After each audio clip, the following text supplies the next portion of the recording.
Usually, when you hear the words road rage, you think of like the ultra-violent character coming out of the car with a sledgehammer, or a big truck running somebody off the road that might have cut them off, or the cursing and the fighting and the fights on the outside of the car. Get him up, let him get up, let him get up, let him get up. Last weekend, I was a victim of road rage, but it was so creative and so like stunning.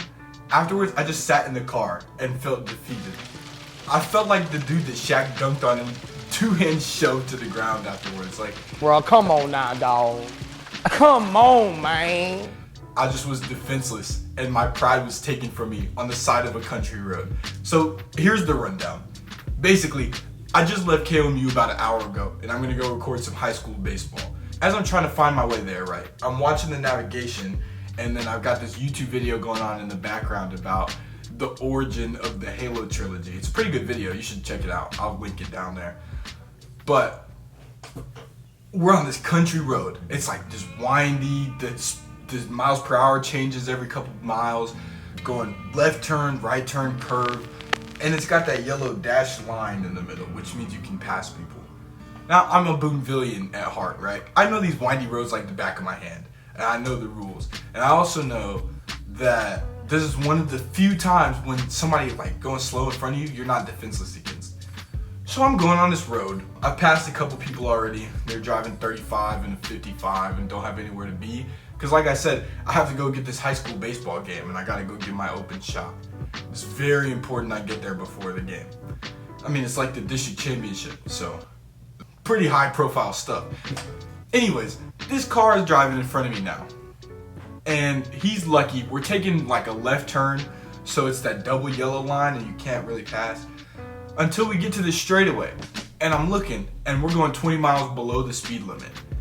And right in front of me is like an open pasture. It's like the promised land. My eyes have been opened, and there's this field ahead of me. Of course I'm gonna take it. So I get over to the lane once we get to the dash lines, and I pass this car, and I don't think anything of it, right? Mind you, my windows are open. They can probably hear the history of Halo coming out of my windows as I'm driving. And so I get past the car, and I go for probably 5 more minutes at 55 miles per hour, just going.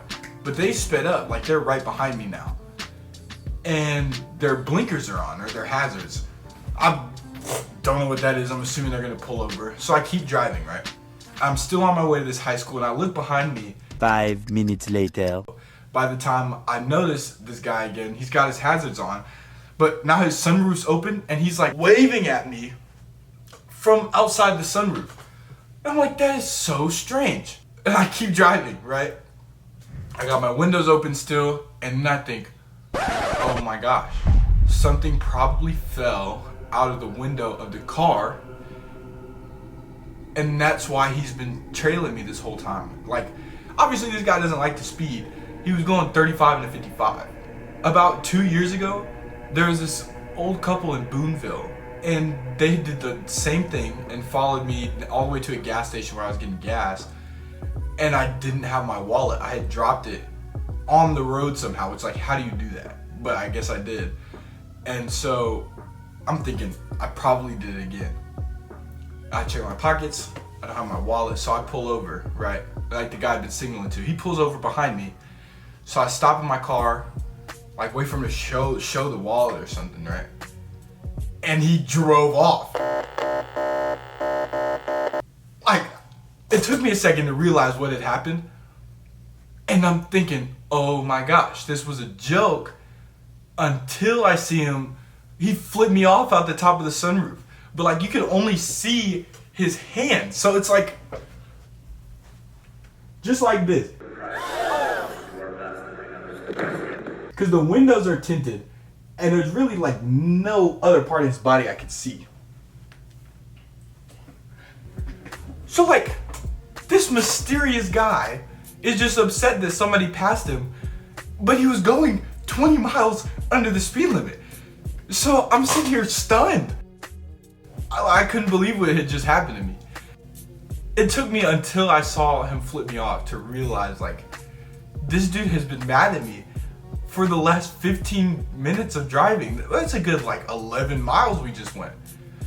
And not only that, but when he drives away, he does a U-turn and goes the opposite way back where we had come from. So this guy, this mad lad, drove 11 miles in the wrong direction just to get me to pull over, which is insane. Like, talk about dedication. And so, again, I'm still thinking about all this while I'm on the side of the road. And as I turn my blinker on to get over, this other car had like come behind me because my blinker was on, like trying to help me, like with jumper cables. So, I just drove off. And I really like didn't know what to do. Cause I didn't want to feel like, I felt like I was tricking the person behind me, but like, thank you for being a good Samaritan, but I had just been duped or like hoodwinked, bamboozled, tricked, puzzled, besmirched.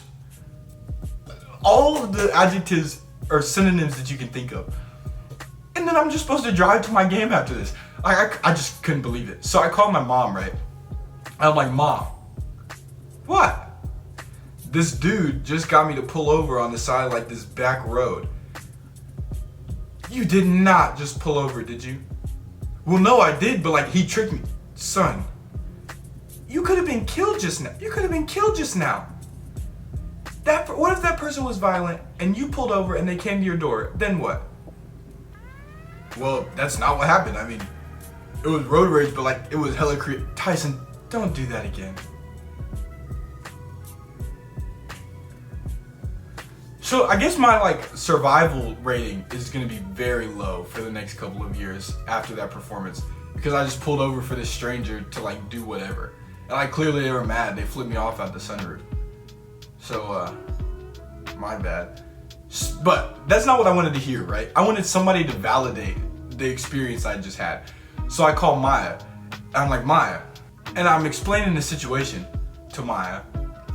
But she's talking about, oh no, this is like really common. Trucks do that all the time. But I guess I got hyper fixated on like the wrong part of the conversation because I'm like trying to explain to her like, no. It wasn't a truck. Like it was just a guy in a car and not a truck. She's like, no, it's a really common trick. It's like, no, like the guy wasn't in a truck, it was just a stranger that like was mad about what? I still like right now can't understand what I did to make this guy mad. Or if it was just like a random act of violence and this dude just was like trying to trick somebody. But that doesn't make sense because he drove 11 miles in the wrong direction. Nobody would do that like just randomly. And if they were, maybe my mom was right and like my life was being threatened. But yeah, I just could not believe it. And the game that I was going to, oh my gosh. One of the best games I've ever recorded in the worst conditions possible. That's gonna need its own video, so I'll post that soon. But yeah, just wanted to share that because I don't know. Am I stupid for pulling over? Was the guy, has this happened to you before? Let me know in the comments, because like, I feel like I need a community to share this experience to. I feel lost. But yeah, subscribe. Thanks for watching. See you in the next one, whenever that is.